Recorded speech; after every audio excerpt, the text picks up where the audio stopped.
और दोस्तों एक बार फिर से स्वागत है आपके अपने ही चैनल पर। दोस्तों आज की इस वीडियो में हम आपको बताने वाले हैं कक्षा 10वीं जो सामाजिक विज्ञान का आपका अक्टूबर माह का टेस्ट पेपर होने वाला है। तो इस टेस्ट पेपर को इस वीडियो में देखने वाले हैं। समय 1 घंटे का रहने वाला है और आपका पूर्णांक 20 नंबर का होने वाला है। तो इस वीडियो में मैं जितने भी प्रश्न बताने वाला हूँ उन प्रश्नों को आपको अच्छी तरीके से याद करना होगा, क्योंकि यही प्रश्न आपके अक्टूबर मासिक टेस्ट में पूछे जाएंगे। इसलिए वीडियो को अंत तक अवश्य देखिएगा। वीडियो में सॉल्यूशन भी बताया गया है और साथ में इसकी पीडीएफ भी आपको प्रोवाइड कराई जाएगी। इसलिए इस वीडियो को अंत तक अवश्य देखिएगा और अपने दोस्तों में भी शेयर करिएगा। तो पहला क्वेश्चन से यहाँ पर आपके सामने है कि लोकतंत्र का मूल मंत्र क्या है। लोकतंत्र का मूल मंत्र क्या है? राजतंत्र, समानता व भाईचारा, या फिर शासन चलाना, या फिर सत्ता का मौलिक वितरण। अब देखिए लोकतंत्र क्या होता है? जहाँ पर जनता का शासन चलता हो वो लोकतंत्र होता है। तो राजतंत्र में सिर्फ राजा का चलता है और ना ही किसी और का चलता है। ठीक है, शासन चलाना यानी कि शासन चलाना ठीक है ये बात, लेकिन सत्ता का मौलिक वितरण ये भी हो सकता है। लेकिन समानता व भाईचारा इज राइट आंसर हो जाएगा। लोकतंत्र का मूल मंत्र क्या है? समानता व भाईचारा सभी के साथ होना चाहिए। ठीक है, वैसे सत्ता का मौलिक वितरण भी हो सकता है। ठीक है, चलिएगा अगला प्रश्न इसका देख लेते हैं। यहाँ पर अगला प्रश्न दिया गया है कि देखिए काफ़ी अच्छा प्रश्न दिया गया है। वे फसलें जो वर्षा ऋतु के आरंभ में बोई जाती हैं निम्नलिखित में से क्या कहलाती हैं?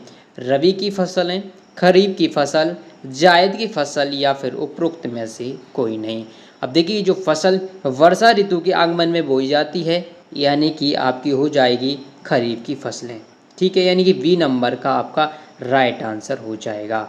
अब आपको इसका जवाब बताना है कमेंट बॉक्स में कि रबी की फसल में कौन कौन सी फसल होती हैं। ठीक है, चलिएगा अगला प्रश्न दिया गया है कि भारतीय रिजर्व बैंक की स्थापना कब हुई थी? यानी कि जो हमारा पैसा यानी कि वित्त विभाग का जो भी जानकारी यानी कि जो रखता है भारतीय रिजर्व बैंक, जो पैसा छापता है यानी रुपए छापता है, कौन छापता है? भारतीय रिजर्व बैंक। तो इसकी स्थापना कब हुई थी? 1934 में, 1935 में, 1948 में, या फिर 1951 में। तो जो देखिए इसका राइट आंसर हो जाएगा आपका वित्त विभाग जो भारतीय रिजर्व बैंक 1935 में हुई थी। राइट आंसर आपका क्या हो जाएगा? 1935 हो जाएगा। ठीक है, चलिए अगले प्रश्न पर बढ़ते हैं। अगला प्रश्न दिया गया है कि यहाँ पर निम्नलिखित में से कौन लोकमत के मार्ग में बाधक है? यानी कि लोकमत के बाद जब कुछ काम हो रहा हो उसमें कौन बाधा कर सकता है? शिक्षा, अगर शिक्षा होगी तो बिल्कुल नहीं होगा। जागरूकता होगी तो भी लोकमत में मार्ग में बाधक नहीं होगा। स्वतंत्रता होगी तो भी नहीं। लेकिन जातिवाद ये ऐसा फैक्टर है जो क्या लोकमत को क्या कर सकता है? बाधा पहुंचा सकता है। ठीक है, तो इस टाइप से आपको इस क्वेश्चन का आंसर कर लेना है।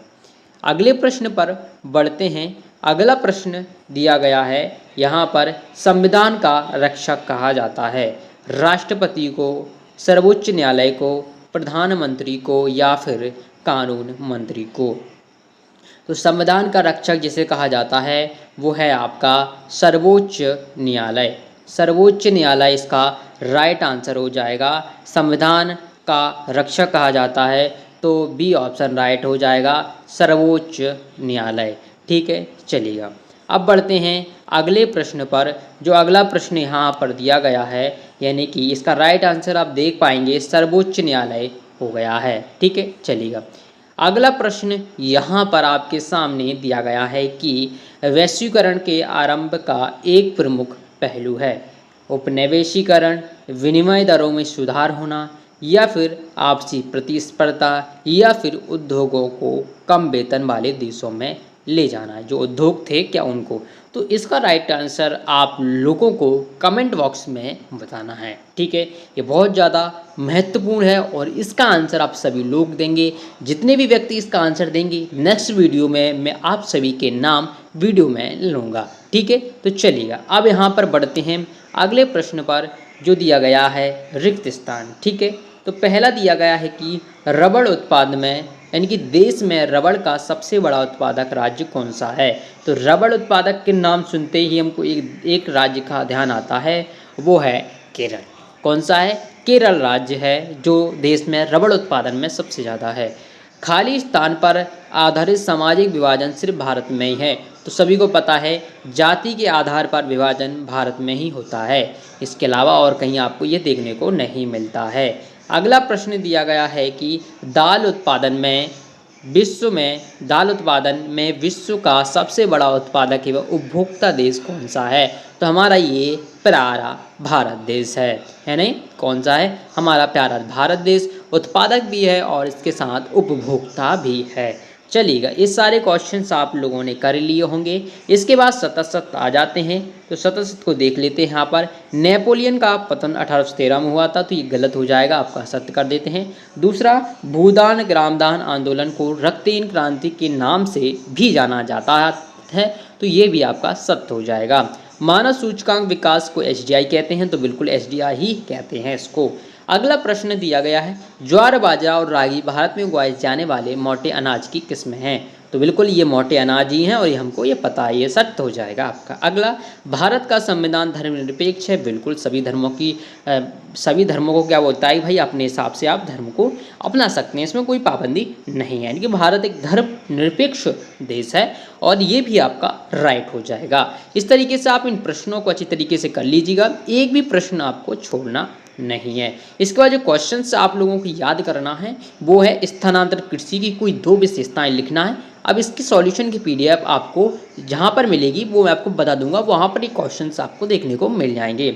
मुद्रा के आधुनिक रूप कौन कौन से हैं, इस प्रश्न का आंसर भी आपको कर लेना, क्योंकि आपको 10th क्लास में हो, 10th क्लास की तैयारी आपको बेहतर तरीके से करना होगा। अगला, ब्रिटेन वुड्स समझौता का क्या अर्थ है और इसके द्वारा नाटो का मुख्यालय कहाँ पर है। ठीक है, नाटो का मुख्यालय कहाँ पर है। ठीक है, इसके बाद अगला प्रश्न दिया गया है कि भारत में संसाधन के संरक्षण के कोई 2 उपयोग लिखना है, यानी कि भारत में जो संसाधन के संरक्षण है, यानी कि किस तरीके से हम कर सकते हैं, इसको आपको यहाँ पर क्या करना होगा। ठीक है, अगला प्रश्न यहाँ पर दिया गया है कि भारतीय राजनीति में महिलाओं का प्रतिनिधित्व बहुत कम होने कि कोई 2 कारण लिखिएगा, तो इसको भी आपको अच्छी तरीके से कर लेना है। ठीक है, अगला प्रश्न, मृदा का लवणीकरण से क्या आशय है और इसके अथवा में गहन जीविका कृषि की कोई 3 विशेषताएं यहाँ पर आपको लिखना होगा। इस तरीके से इस क्वेश्चन पेपर को आपको अच्छी तरीके से कर लेना है। ये आपका अक्टूबर मासिक टेस्ट के लिए क्वेश्चन पेपर होने वाला है।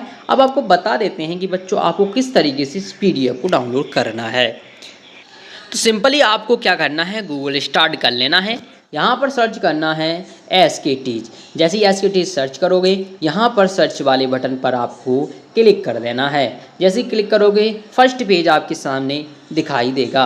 इसके बाद आपको क्या करना होगा, ये पेज ओपन हो जाएगा और आपको थोड़ा सा वेट करना होगा।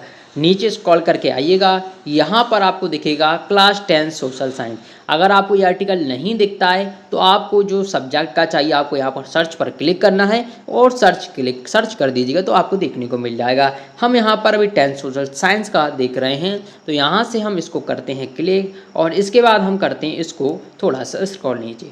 जो क्वेश्चंस मैंने आपको बताए हैं वो सारे क्वेश्चन के आंसर यहाँ पर दिए गए हैं। तो सारे क्वेश्चन के आंसर मैंने आपको प्रोवाइड करा दी हैं, कुछ क्वेश्चन के आंसर नहीं बचे हैं, तो यहाँ पर पीडीएफ ऐड हो जाएगी। इसके लिए मात्र आपको इस वीडियो में क्या करना पड़ेगा, यहाँ पर मात्र 20 कमेंट करना होगा, फटाफट से कर दीजिएगा और यहाँ पर पीडीएफ की लिंक आपकी एक्टिवेटेड हो जाएगी। तो चलिए मिलते नेक्स्ट वीडियो में, धन्यवाद।